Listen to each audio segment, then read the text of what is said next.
President Trump today responding to criticism he's facing for allegedly drawing a moral equivalence between America and Vladimir Putin's Russia. President Trump tweeting, and I quote, "I don't know Putin, have no deals in Russia, and the haters are going crazy, yet Obama can make a deal with Iran, number one in terror, no problem."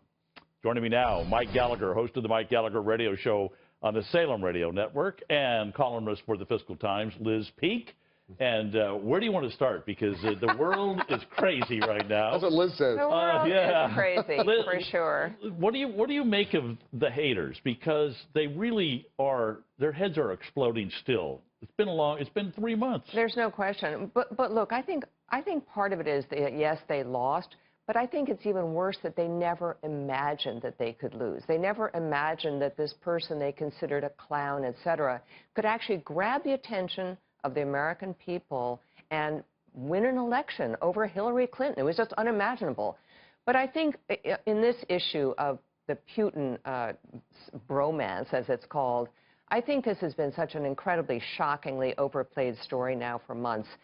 And when you look at really who elevated Putin to the world stage, it was President Obama. I mean, Putin was indeed isolated. His country's economy was shrinking. Who brought him back from the dead? It was Obama giving him control of what was going on in Syria. And I don't understand, frankly, why there's this obsession with trying to have all this animosity and antagonism towards Russia. Yeah, good question. Mean, tomorrow I'm going to have shameless plug. I'm going to have Senator Lindsey Graham on my radio show. He's been a little miffed with me lately because I've been so critical of him. But I'm going to ask him tomorrow, what do you want to do? Do you think the American people want to go to war with Russia? President Trump's position has been, I'd rather, you know, have a healthy respect from a distance. I'm not buddies with the guy, but I don't want to have World War IV with Russia. The problem is, and what's fun to watch, Tom, frankly, from my side, is this is all they've got left. You got Maxine Waters babbling about impeachment.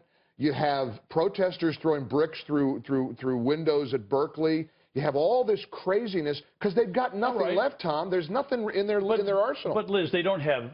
They are a minority. But the problem is they want to rebuild their party, of course. Of course. Does this connect with the people that are out there in rural America, in the red states, in the 2,600 counties that Donald Trump won? Does it sell them on this is the party to I think that is the important question for Democrats, and I would argue no, it does not at all. Because let's face it, the people who elected Donald Trump, the surprise voter, was the blue-collar worker who had always supported Democrats and finally just said, enough, I don't like what you're doing. And, you know, one thing that Democrats absolutely refuse to admit is that Obama was popular, but his policies were not popular, whether it was the Iran nuclear deal or not building the Keystone Pipeline.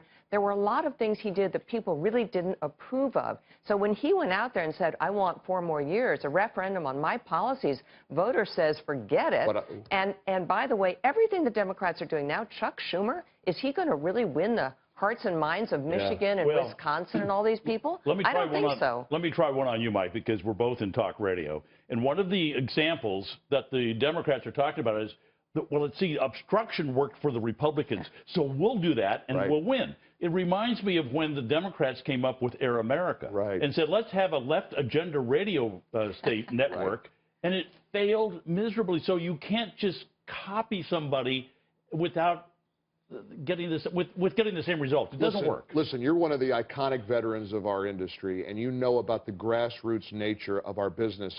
Listen, people can protest. I mean, it's okay. You want to scream and yell and carry a sign. What I believe is most important to the American people is the way President Trump is calling out the dishonesty and the corruption of the media. He is right when he talks about stories that are the picking and choosing winners and losers, the ignoring. Look at the New York media here, completely ignoring the aspect of stop and frisk leading to the arrest of a vicious alleged killer of a young, beautiful jogger. The media isn't covering that because they don't want to, because stop and frisk works, and they know it. They don't want to connect the dots. That's what President Trump is nailing. I think he's a chess player, and he's 5 steps down the road. With this business about the media doesn't cover terrorism, it immediately yanked the chain of the media And all they're talking about in the fluster is about, yes, we do, there's lots of terrorism out there, and it played right into his hands. Right. Yeah, exactly.